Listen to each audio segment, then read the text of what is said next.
Got some breaking news overnight on Iran. Yet again, that country said to be on the move yet again. State TV saying that 2 of its warships are on their way to the Atlantic on their Navy's first ever mission there. I want to bring John Bolton in now. Former ambassador to the United Nations and a Fox News contributor in L.A. today. Mr. Ambassador, good morning to you out there in California. Good morning, Bill. I want to show our viewers quickly on the map what we believe to be Iran is up to now off the southwestern coast here of Iran. Navy's 5th Fleet, by the way, just across the Persian Gulf and the Strait of Hormuz, that choke point that's been talked about for so long, such a source of contention now between the oil route between Iran, Iraq, and Saudi Arabia. The idea here is to go back through the Suez Canal out into the Mediterranean, advance it one time here. But that's not really new, because several months ago, Iran parked warships off the coast of Syria. But now what it wants to do is take these ships out through the Mediterranean into the Atlantic Ocean. And Mr. Ambassador, why are they doing this now? They must feel really good with all this attention. Well, they certainly do, and they have reason to feel good as the November agreement from Geneva on the Iranian nuclear program takes effect. That agreement represents a significant victory for Iran. They made temporary, easily reversible concessions on their nuclear program. They've broken through the Western regime of international sanctions.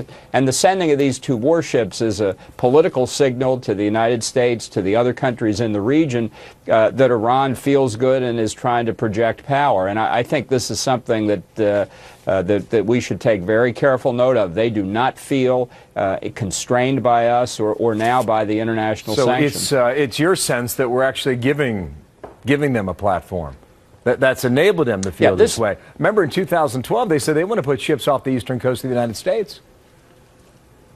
Yeah, what the Iranian military is trying to do is send a political signal that they are not confined to the Persian Gulf, that they can roam at large, as you pointed out, with the earlier missions through the Suez Canal into the eastern Mediterranean and now more broadly. Now think ahead just a few years as Iran's ballistic missile capabilities develop, as it makes further progress on its nuclear program, mating nuclear warheads onto those ballistic missiles, put on ships into the Atlantic close to the United States. They're showing that they can threaten us, threaten our allies around the world, really on a global basis. In fact, not just in the Middle East, but worldwide. There's another issue regarding Syria, too, that involves Iran. I mean, you pick up a newspaper today, it's unbelievable.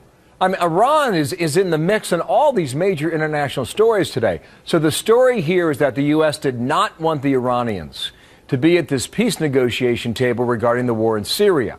And now the Iranians have been disinvited. What do you see on there? Well, on the surface, this is a horrible mistake by the United Nations and UN Secretary General Ban Ki-moon, who invited the Iranians purportedly against America's wishes. I'll say this, I don't think we know the whole story yet. I don't think Ban Ki-moon, whom I've known for over 20 years, one of the world's most cautious diplomats, would have extended an invitation to Iran unless he thought he had American approval. So while the UN has clearly made a mistake, I think the U.S. is in the mix here, too. Secretary of State Kerry said a few weeks ago, you know, maybe Iran could participate in this next round of Syria talks. I think it's an indication that the administration is tilted very heavily toward Iran. I think that's a huge mistake from the U.S. perspective. I think the Iranian negotiators have taken us to the cleaners repeatedly.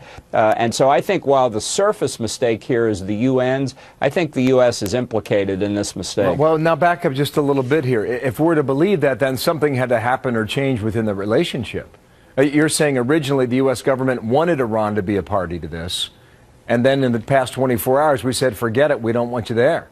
What changed? Well, I think the explanation is clear that the Syrian opposition said we're not going to any peace negotiation where the Iranians are involved. The Saudis probably said the same thing. Now today you have the Russians attacking the UN for withdrawing the invitation. This is a mess. And one of the reasons it's a mess is that the United States under President Obama and Secretary Kerry have misjudged the situation in Syria for 3 years. They have said repeatedly, Secretary of State Clinton did as well, that we had a common interest with Russia in stability in Syria. That has always been wrong. Russia's interest is keeping Assad in power, and they've been very successful at it. So, right, so this through is all of this, through all of this, Iran feels emboldened. I mean, they really have. I'll get to the last word on here, but they really have a different sense of themselves through all this. They have pushed their way onto the world stage, and they have that platform now.